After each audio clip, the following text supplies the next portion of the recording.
necessarily have to keep because we have a Always variety of sleep shifts at too. different times. Assalamu alaikum wa rahmatullahi wa barakatuh. Welcome to Ramadan FM with your host Zainab Zaeem-Sattar, back again with her infamous show Breaking Stereotypes. Ladies and gentlemen, to all our listeners, it is wonderful to be back on the show. And this time, we're not back on the show in Ramadan, we're back all year round. And it's exciting. I am very, very excited. So for all of you who thought you had got rid of me, tough, I'm back. Deal with it. So today's show, which is my Breaking Stereotype show, we have Rumana Idris. Now, she is one of my mentees. As some of you already know, as a lawyer, I do mentor quite a few students at various universities in Leicester. I'm pretty sure we only have the two unis, but we've got Leicester Uni and De Montfort Uni, and Rumana is one of the young ladies who I have the pleasure of mentoring. So, without further ado, I'm going to ask Rumana to introduce herself, but before she does, I would like to thank the team at Ramadan FM and all the guests and the listeners for tuning in and making this show happen, because without you all, I wouldn't be sitting in this chair and you wouldn't have to put up with me. There you go. So, Rumana, could you please introduce yourself for our listeners? Yeah, hi, I'm Romana and I'm from Derby. And currently I'm studying the legal practice course at De Montfort University in Leicester. And I'm also working as a student ambassador at De Montfort University as well, and just helping out students at open days and just any other events they need me at, really. Okay, perfect. So when you say you're doing the legal practice course, that follows on from the law degree. So you're aspiring, yes, it does, yeah. So you're aspiring to be a solicitor. Yes. Great. So that is how I know you, because you reached out in order to become mentored in your career on that. Yeah, I reached out to Zainab during my undergraduate degree, and I just was really looking for a mentor, and just the amazing person she is. She really helped me out loads, applying for jobs, helping me with my CV, and looking for training contracts as well. Thank you, listeners. If you're listening, I promise Romana will give me the £10 later on when the show's over for all of those nice things that she said about me. Right, so in terms of you and your background, I understand, I mean, when you and I were talking and I was getting to learn about you and a bit more about you and on your CV, I came across this really unusual sport. Now, I say unusual because for me it is. I've never come across anybody who does this sport.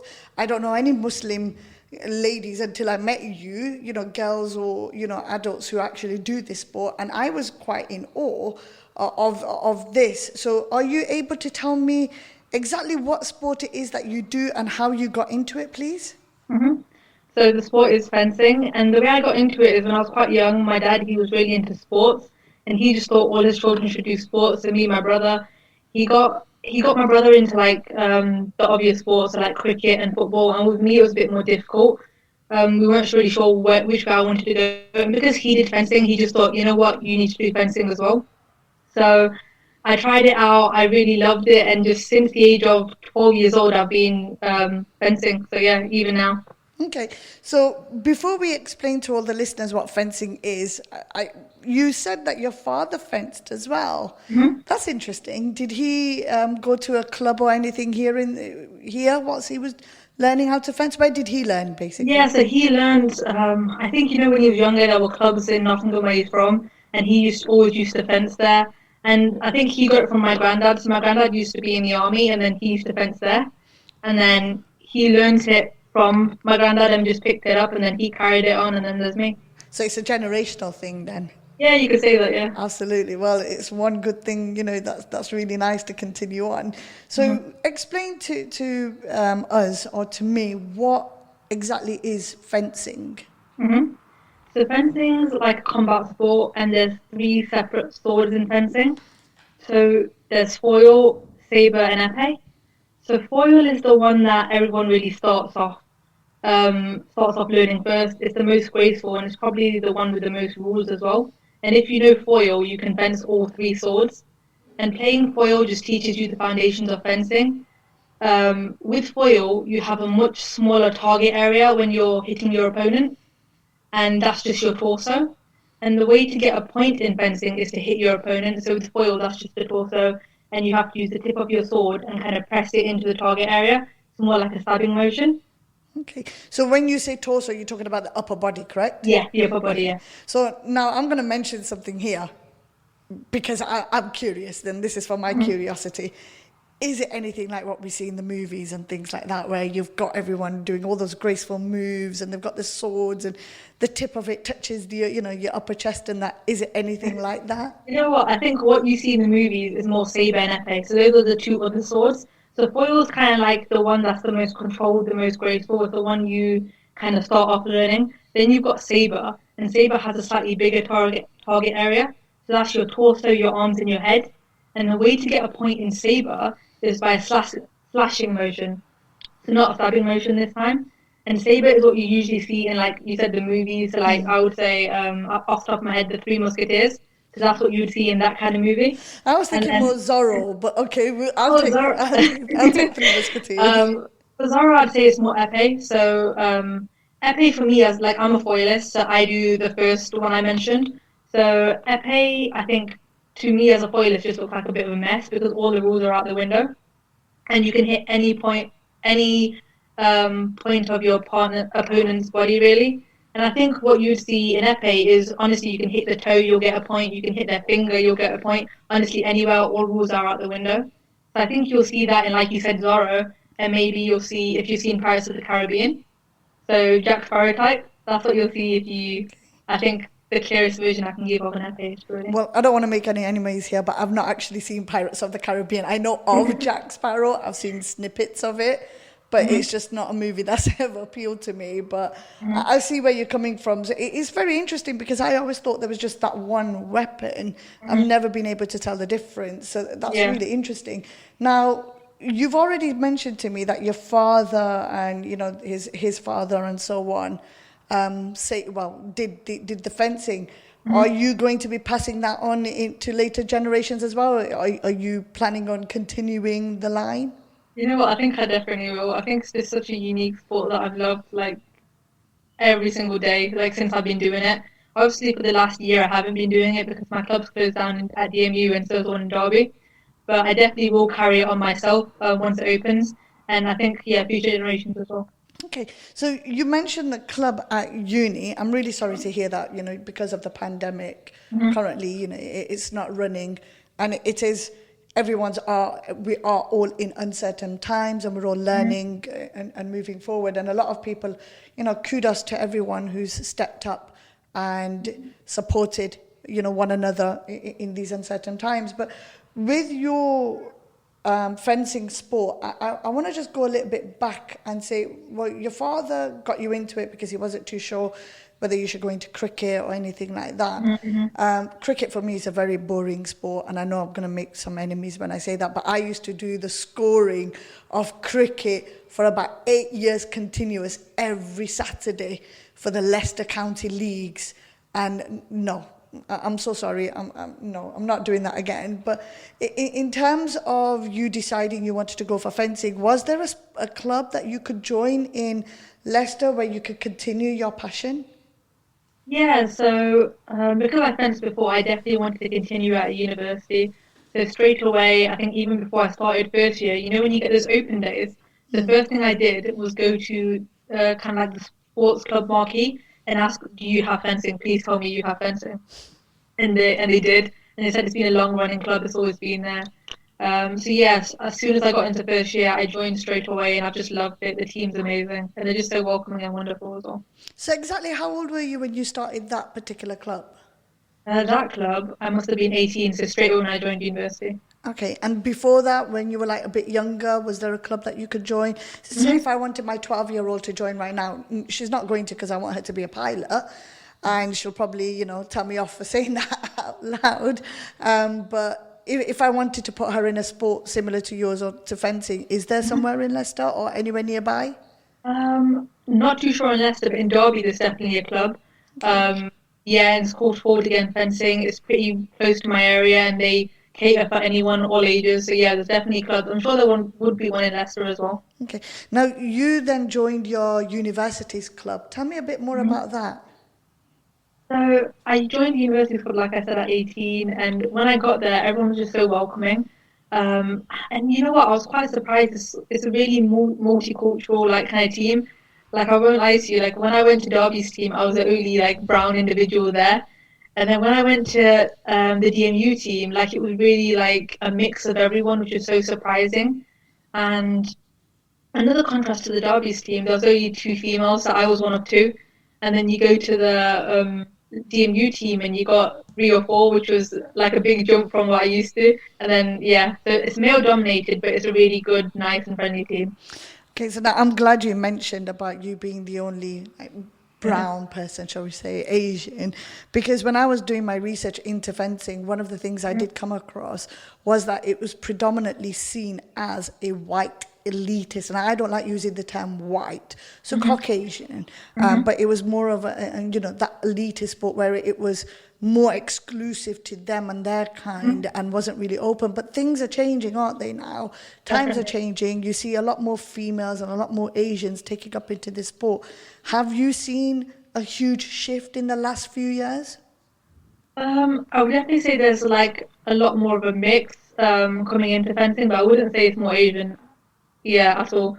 I'd say I only know one other Asian fencer other than myself.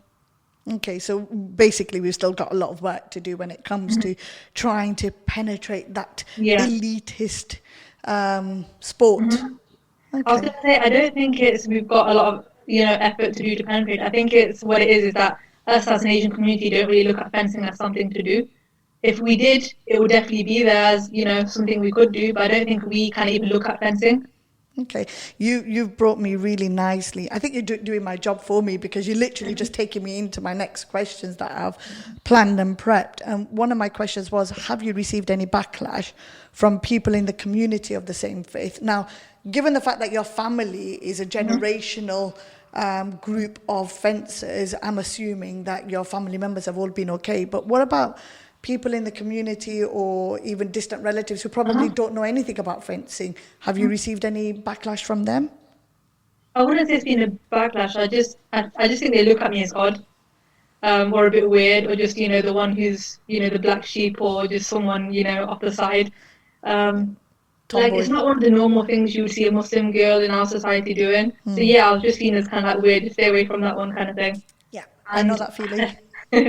I think my mum, she was like the main one who didn't like it at first. So she just thought it was strange. And then when she went with me to like one of my first training sessions when I started in our 12, she saw the amount of males running around and one female, and she just kind of said, "Yeah, Ramona, let's walk back out. Come on, let's go." And I was like, "Mum, come on, let me try it. I really want to try it." So that was just something I think that really shocked her that she didn't approve of at first. Yeah. And then it was kind of like my dad who was saying, "Hold on, don't worry, like it'll be fine." Kind of thing. Like girls are normally are the babies of their fathers, aren't they? Yeah. Mums are I more think there was practical. just at one point she didn't even want to tell my family that I was doing fencing. She just kind of said to them, "Oh, Ramon's just going to do exercise." So, and I just found that hilarious. So every time my family was like, "Oh, where are you going, Ramon?" I was like, "I'm going to do exercise." I think your mum will get along really well with my mother because I think my mother's the same.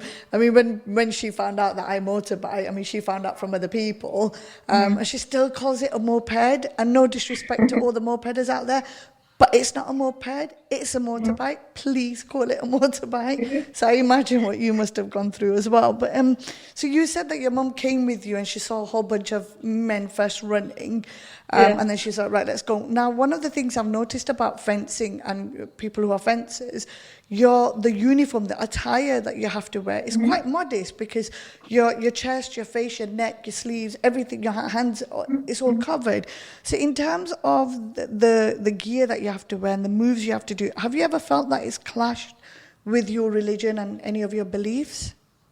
You know what? I don't think it has at all. I'll be honest with you.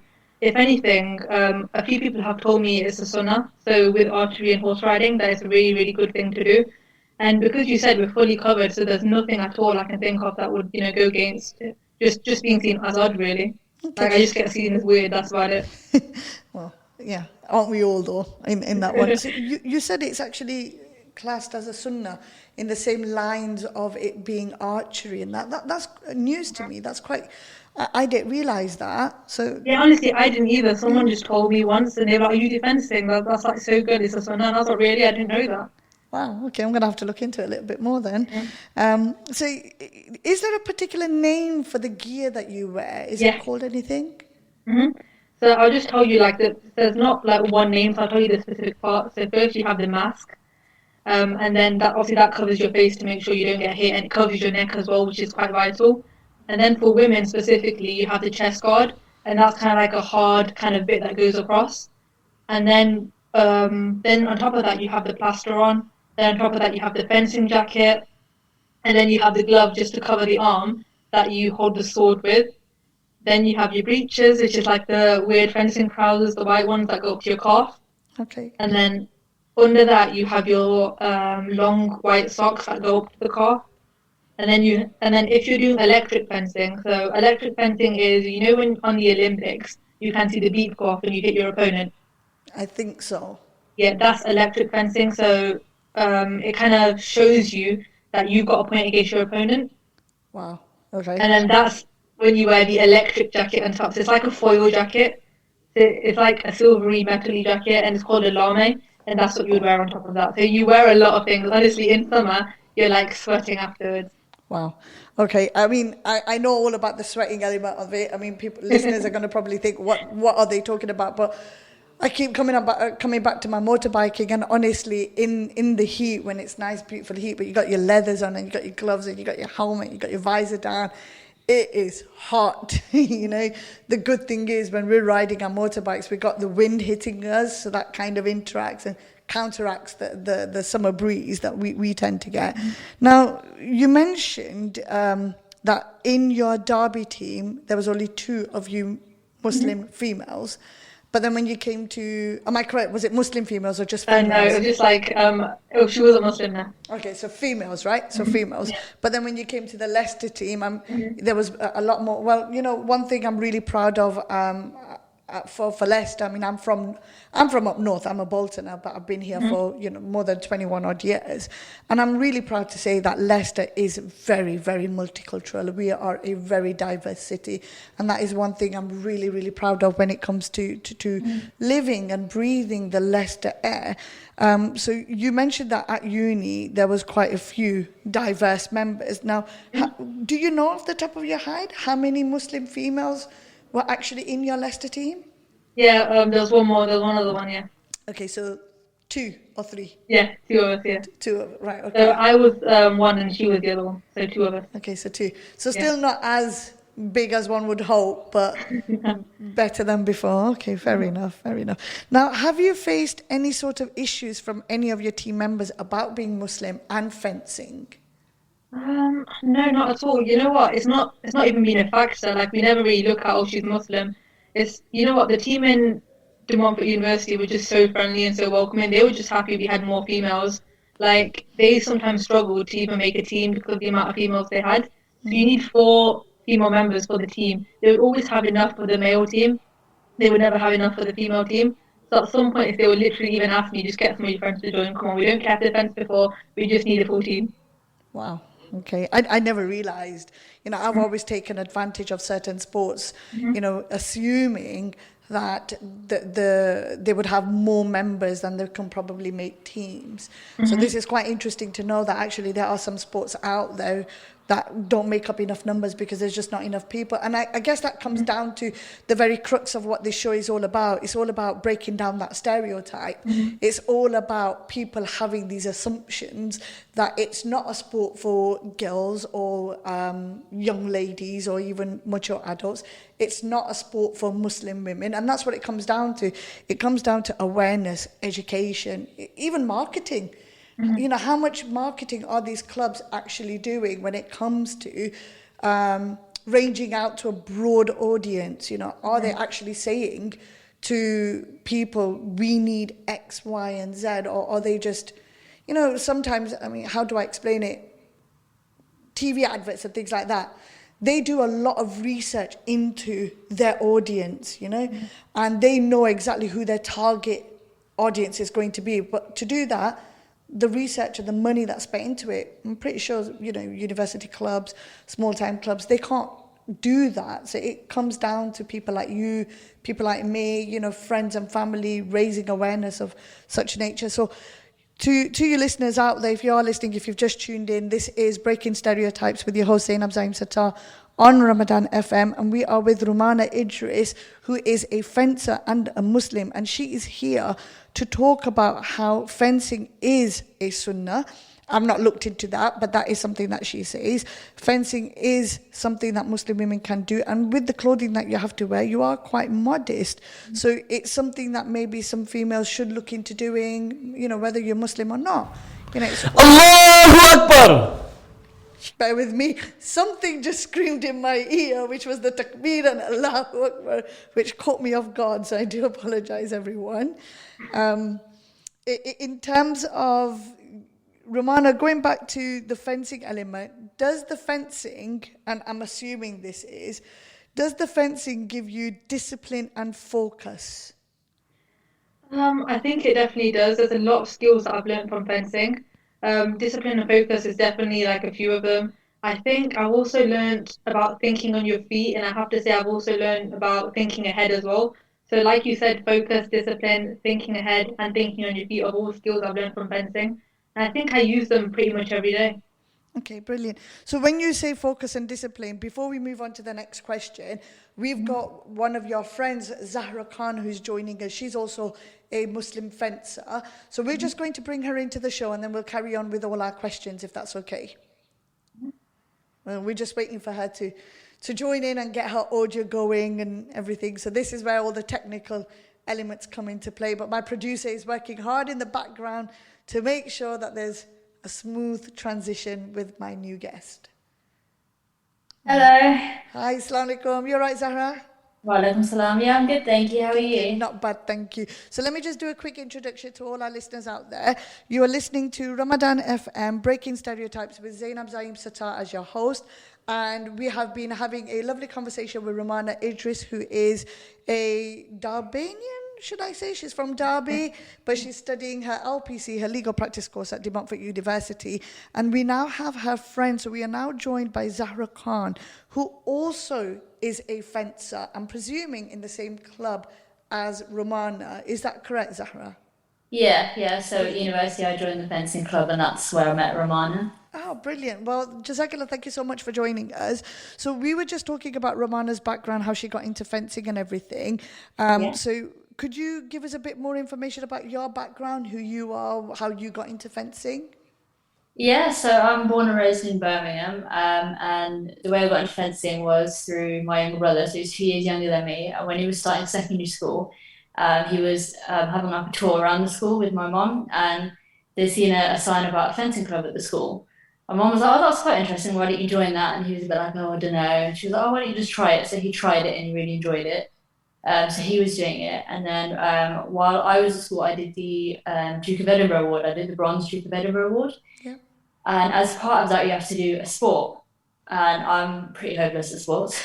I was never any good at sports. And I was like, I don't know what I'm going to do for a sport. And Mum said, "Oh, why don't you go with your brother to fencing and give that a go?" So I said, "Okay, then I'll try that." And I was just intending to do it for however long I needed to do it to get my award. And I thought I'd just leave it after that. So I started going with my own brother to fencing, because the guy that runs the club at his school also has a Birmingham fencing club. So I went to that one, so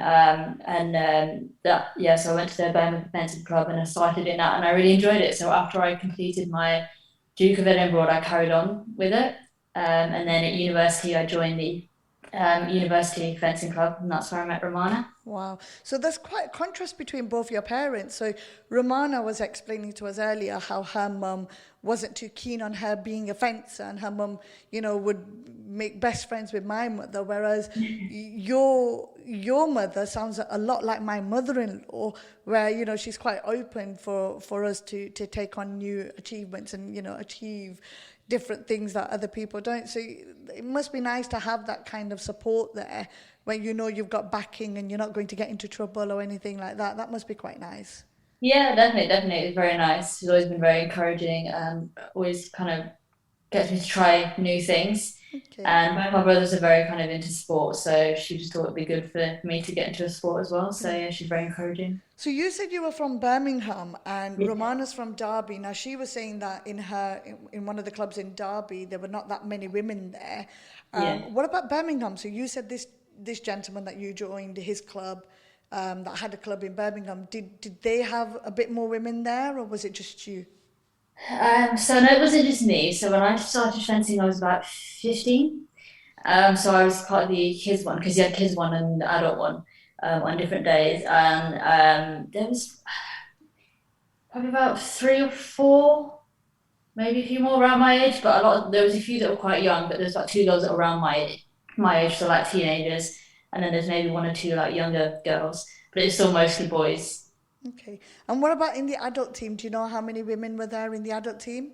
With the adults one, there's probably, including me, maybe 3 or 4, but they didn't come every week because a lot of them kind of like middle-aged, they all at jobs and things like that, so they didn't come every week. Okay. It kind of varied. The reason why I've asked this question again, to all the listeners who probably feel like, I'm repeating the same thing, is to establish the fact that whether we live in Leicester, Bolton, Birmingham, Derby, it doesn't matter. The fact is that the sport fencing, which Rumana explained is a combat sport, does not have enough females there in that sport. And is that because people are not aware that it's a sport that us females can do, or whether it's just not of interest? Because I did read somewhere, and please don't quote me on this, but I did read somewhere, martial arts in the form of karate and kickboxing appeals more to the females than any other kind of contact sport. And it was quite interesting, but unfortunately I then got distracted and didn't finish the article, which I really wish I did, but I might have to search for that again. So before you joined Zahra, we were talking about how fencing gives you discipline and focus. And Rumana was explaining how for her, because you have to analyse your opponent's next steps and you're always one step ahead. Can you then explain to me what fencing has brought for you in that element? Have you got that discipline and focus there as well?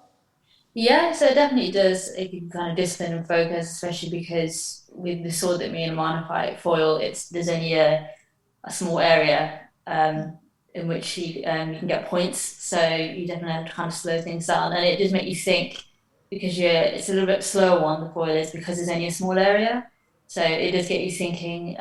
So it's quite good in that fact, and to meet people that I wouldn't normally see. I met new people. Different backgrounds, so yeah. So then in terms of your studies, because at the end of the day, a lot of people do sports purely for the fitness of it. Some people do for the brain power element of it. I don't do any sports, so I wouldn't be able to tell you why I would or wouldn't do it. It's just not something for me.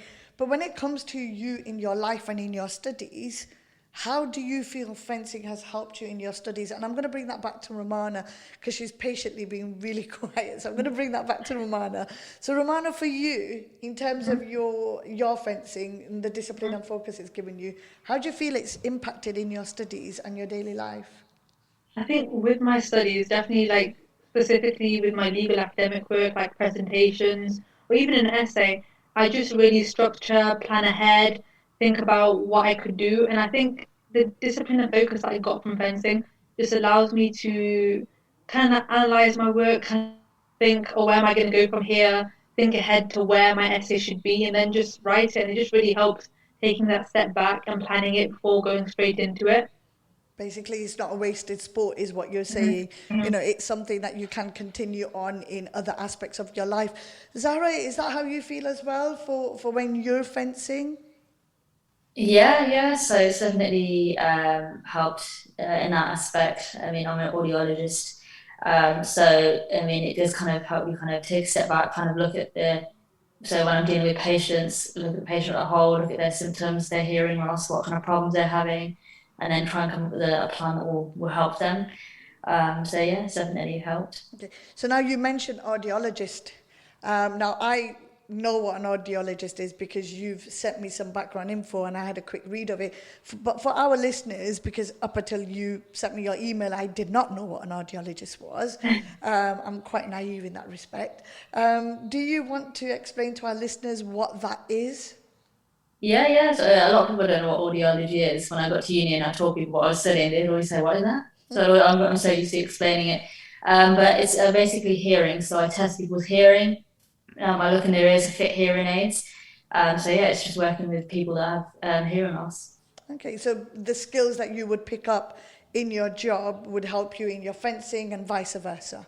Yeah. Okay, that's quite interesting. So, I mean, because I don't do sports, it is difficult for me to say whether they are transferable skills. But I mean, for me as a motorbiker, I mean, I don't know if you know Zahra, but I ride a motorbike. Yeah. No, so I had a feeling you did. I ride a motorbike. My husband rides a What? motorbike. My 20-year-old son rides one, and my two other kids, they've got off-road motorbikes. But in Leicester, there's not that many places we could take the kids, so she's not really been on her bike for that long, and she's 12, and the other is 18. So yeah, we're a bit of a biker, a Hell's Angels Oh, that's kind of. amazing. Hell's Angels kind of family. But when I ride my motorbike, I know that because I'm quite short, I'm only 4'11", so I have to always anticipate where my feet are going to reach the ground, because the ground in Leicester, unfortunately, my producer's laughing in the background, the ground is not even, as people would know.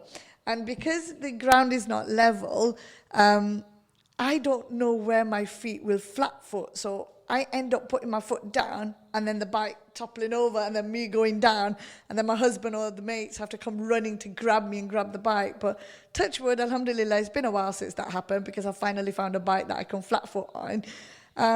But it's always analysing, it's anticipation, and those skills have really helped me in my day job as a solicitor. So it's really interesting to know about how you feel in your sport and how it's helped you. So for those listeners out there who are probably, thinking actually it's probably a waste of your time, or it's not worth it, what are you going to gain out of it? Well, listen to these two young ladies who are saying that they've managed to succeed in that sport as being, probably the only females so far in their club. And not only have they succeeded, but they've been able to implement the skills that they've learned and transfer it into their day lives, their day jobs and their social lives and that. So it's probably something worth looking into. Now I'm going to move on. Now, this is Ramadan FM, although, Ramadan is over. But I was curious to know whether you fence in Ramadan, and if you do you do it whilst you're fasting? I have. I have done it while fasting, but when it's in the summer, it's hard, like, because it's very hot under all that gear.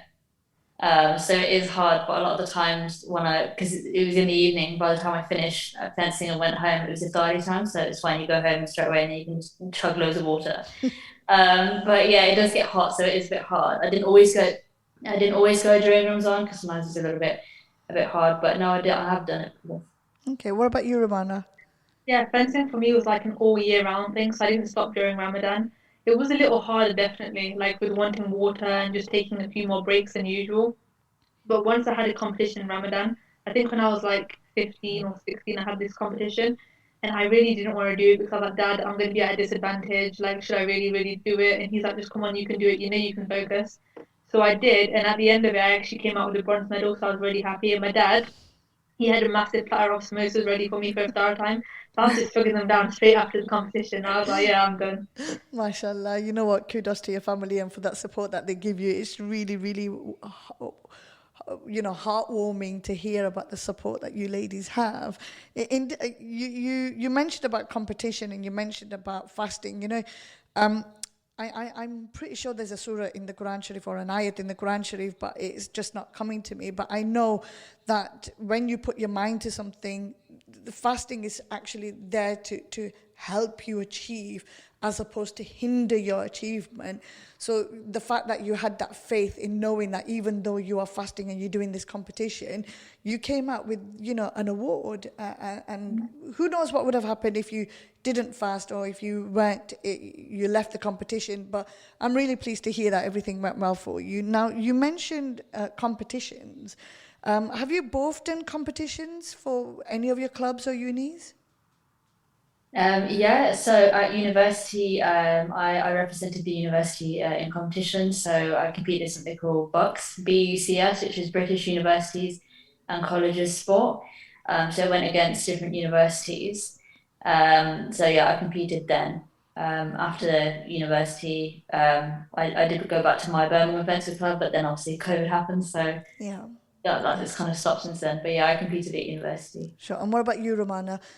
Yes, I mostly competed at my derby club like quite a few times from the age of like 12 upwards. So every year they had a competition, so I just competed in that.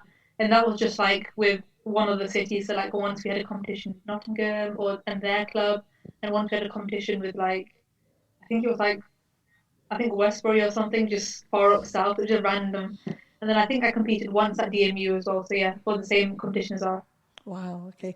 So competitions must be a scary, nervous.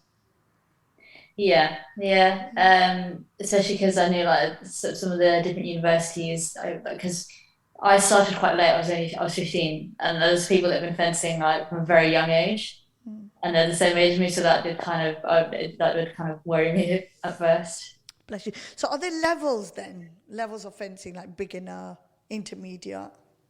Yeah, yeah. So there are kind of levels. Yeah. So you have different levels, like you said, beginner, intermediate, that kind of thing. So when I was doing my research into fencing, because I always had an idea of Rumana coming onto my show. No offense, Sarah, it's the first time I've met you today, but I know Rumana because she is my mentee and I've known about her fencing. When I did a little bit of research and digging into the show, I came across Ibtihaj Muhammad. Now, I've seen Ibtihaj on I think some adverts and posters. I just never knew who she was, other than the fact that she's done some groundbreaking stuff.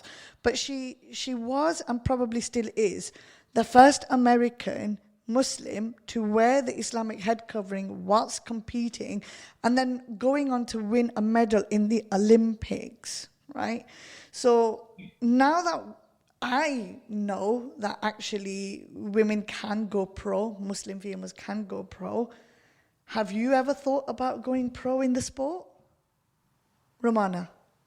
So I actually never thought of going pro. However, I did really, really want to carry it on as a hobby for me. So I've watched Imtiaz Muhammad a few times and on the TV during the Olympics, and she's just a great saber fencer. So she's the second, she plays the second sword that I mentioned before. The one that I said looks like the Three Musketeers fencing, so like with the slashing motion. So I think that's just the easiest way to describe it. And yeah, she's just an amazing fencer, really, really fast. And so yeah, fencing's just always been a great hobby for me. I think I'll definitely carry it on, but I've never just thought of going pro. But yeah, I'll definitely carry it on. MashaAllah. Well, I wish you all the best in whatever you choose to do with your fencing and with your next achievements. What about you, Zahra? Have you ever thought about going pro or taking it further than your university competition? So yeah, like Romana said, I haven't really thought about going pro, but I do want to carry it on as a hobby. I think I do want to try doing competitions as well outside of university ones, and maybe try some competitions with the Birmingham Fencing Club. I haven't seen a full match of Ibtihaj Muhammad, but I've seen a few clips of her fencing, and it is nice to see a Muslim woman fencing. So yeah, that's nice. And yeah, she does saber, which is one that my younger brother does, so it is a lot of slashing and it's very fast paced. Wow, so there must be a lot of footwork involved in that. Is there a lot Yeah. of footwork involved with the weapon that you use? I believe you said it was foil. Yeah, there is some footwork. It's very similar to saber, but with foil, you're just a little bit more slow paced. And with saber, the way you kind of start your attack is by moves. Whoever moves first, they've kind of got the attack. Whereas with foil, it's whoever extends their arm first. Okay. So that's why with saber, as soon as they can go, they just run. Whereas foil, we tend to be a bit more slower paced. But yeah, footwork is definitely Yeah, important. definitely. So interesting comparisons there. Now, we mentioned about, we have mentioned earlier, me and Romana did talk about, whether there would be clubs around Derby and Leicester. And I keep forgetting that Romana is from Derby and not from Leicester. But because she studies in Leicester, I blame you, Romana, for my memory lapse in that. But I'm sure there are people out there, young and old, men or female, who are probably wondering how they can get into the sport. But Zahra, you mentioned that you started fencing quite late in life. You said you were 15. Romana said she was quite young when she started. Is there an age cap on this, or can you be my age and almost 39 and start fencing if I wanted to? Well, there's no age cap. You can start at any age. We had people at university who came who'd never done it before, and they decided to come just to try it out. There's definitely like no age cap. And the one when I was doing it with adults, there's people who've been doing it for a long time and there's people who haven't. So yeah, you can definitely start at any age. Okay, perfect. I was just going to say that it is a little bit hard on the knees just because your on guard stance is kind of like always bending. Oh, yeah. It's like a weird position. It's always Yeah. bending, so it is a little bit hard on your knees. So maybe if you're a little bit older and your knees are a little bit weaker, it might be a little bit stronger on your knees and just hurt them a little bit more. But yeah, definitely, as Zara said, any age, kind of, yeah, you can start because all clubs are really friendly and they're just looking for more people to join and just getting involved with sport. So yeah, definitely any age. So that's me out of the league then, because forget my knees, my back's completely gone as well. So I don't think I can do that anymore. In terms of cost of the sport itself, is it an expensive sport? And the reason why I ask that is, for example, my motorbiking itself, it can become really expensive if I choose to, if I go for all the fancy gear and all the, high-end stuff that I might want to wear, or even the bikes that are available to purchase. And I have spent quite a fair bit on my bikes and my gear and stuff. It's not just about riding the bike. You want to be comfortable and you want to look good as well doing it, especially with 4'11" and all the chubbiness surrounding my stomach areas and everything. But in terms of the sport itself, is it an expensive sport when it comes to purchasing the gear and the weapon? For me, I think this really depends on whether you want to use your own equipment or not, or if you want to go pro. For example, buying your own equipment is really expensive. Like it'll cost you, I think, in the hundreds just for a decent mask, maybe glove, and then the sword as well. Never mind all the other actually jackets you have to wear.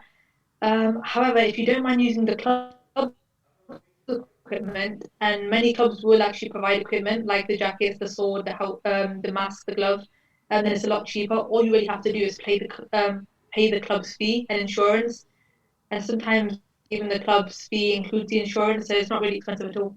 Okay, so now with COVID, have you any idea as to how that's going to progress forward in terms of wearing the gear that the club provides?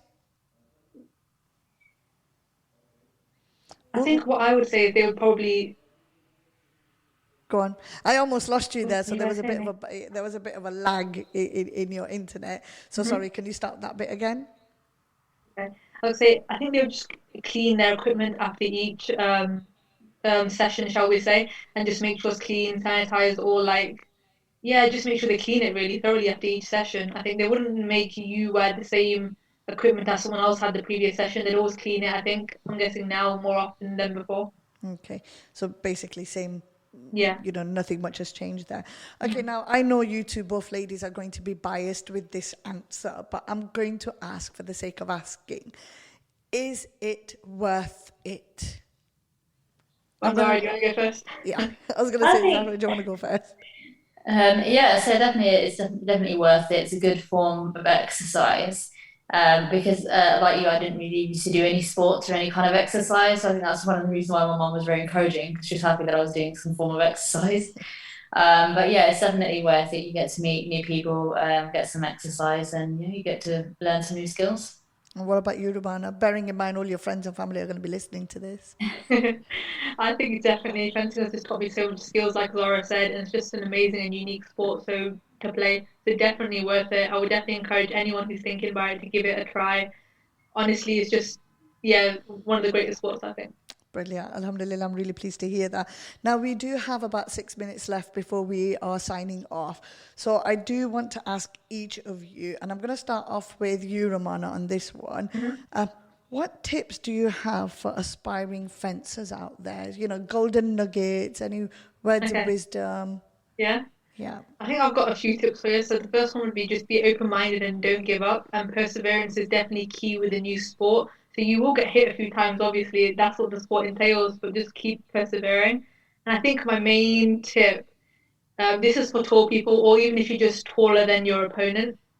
So if you're tall, you have a very big advantage. So my brother had never fenced before, right? And when we got to university, I asked him to come with me to training and try. I think Zara will remember this as well. He was just fumbling all over the place. He's a 6'2" giant, so he's never fenced before.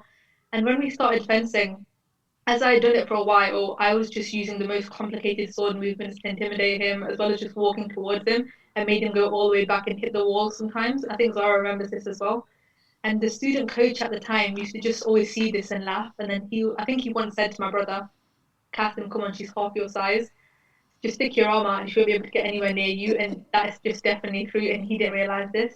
And when he did realize this, he just kept on sticking his arm out, and I couldn't get anywhere near him because of how tall he is. And obviously, I wasn't about to tell him that. And once he learned it, yeah, I just couldn't get an inch wise in anywhere.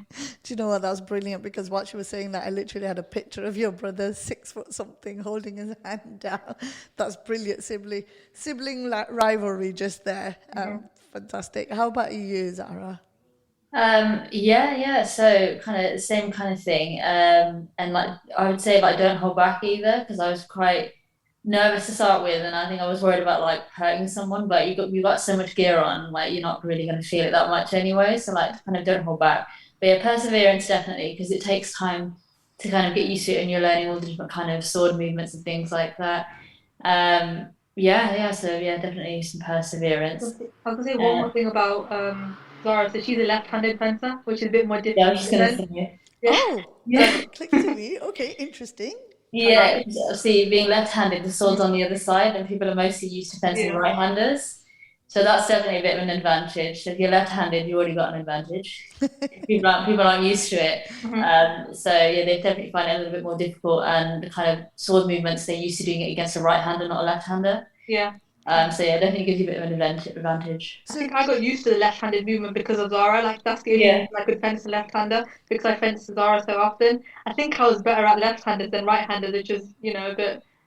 Wow. So I think. Would you put one hand behind? I mean, I don't know if you can see me, but do you put like one hand behind and then one hand on the sword in order to do it, or am I just completely thinking of Zorro here now? Go on, Zara. You can do that. Some people like to do that just so it's out of the way, and that way it doesn't get hit. It shouldn't really, because on the other side, but sometimes it can get hit. Or you can just have it on the side. I tend to just have it on the side. Okay, interesting. And I take it that you've got a rubber tip or something at the end of the weapon, so you're not actually cutting anyone up. Yeah. I think that's really important, and I should have probably highlighted that right at the beginning. I mean, when I was growing up and I saw these movies with the fencing, I always thought, okay, they're going to get slashed now. And I think it was until I must have hit my teens or something when I saw like a rubber tip at the end of one of the weapons, and I thought, oh, that's how it works, when you're like growing up and stuff. So we actually do have a question. So thank you very much, Sophie Cara, for your question. It is the sword heavy, and does that then require upper body strength? Foil is not a very heavy sword. However, saber and epee are slightly heavier because of the guards. You'll see each different sword has a different guard, and foil is quite a thin and lightweight sword. However, I have to say, I think Zara can back me up on this. Over time, once you're fencing for a good 5 to 10, 20 minutes, the arm gets heavier regardless because you're holding something. So it does require a tiny bit of strength in your arm. Okay. Yeah, I definitely agree. The other two swords are definitely a bit heavier. I'd say especially the epee one's a bit heavier because they've got bigger guards. Foil doesn't have that much of a bigger guard, so it's quite light. But you don't need massive amounts of upper body strength. I don't have much upper body strength, so yeah, it's fine. You don't need that.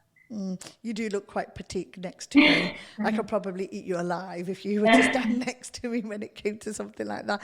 Now, for the listeners out there, thank you so much, Sophie Cara, for that question. So there are 3 different weapons. And for this weapon, which is foil, you don't need that much upper body strength, but somewhat is required. Now, one last question. I don't know if it's going to be my last question, but one question. In terms of the sport itself, now we see people in the streets playing football, and you can play cricket and things like that. Is fencing a sport that you can see people playing outside? Because I've never seen them, but Rumana did mention that she's often combated with you, Zara. So is it a sport that you'd probably play in your garden, or do you need some kind of special license? I think you could do if you had an opponent with the right equipment. So if let's say Zara came to Derby one day, because I know she has the equipment and so do I'm guessing we could fence in our garden. Yeah, if you had the equipment, then yeah, you could. Yeah, but if you don't, then it is a little bit difficult. Maybe unless you want to grab a broom and start doing it with that. Yeah, and use the spiky edges bit rather than anything else. Fantastic. Well, do you know what, ladies? It's been absolutely wonderful having you both on the show. And I want to say from the bottom of my heart, thank you so much, Rumana and Zahra, for coming on. I really wish we had more time. I'm pretty sure the listeners are probably glad that it's coming to an end now. Seeing that my voice is not exactly the most soothing of them all. But what I do want to say is thank you so much to all the listeners for tuning in. Thank you to the team at Ramadan FM for making this show happen. And what I do want to say is please don't forget that the show Breaking Stereotypes is on the app that will be played regularly. So do tune in if you've missed it today or didn't get a chance to listen to it all. And do tune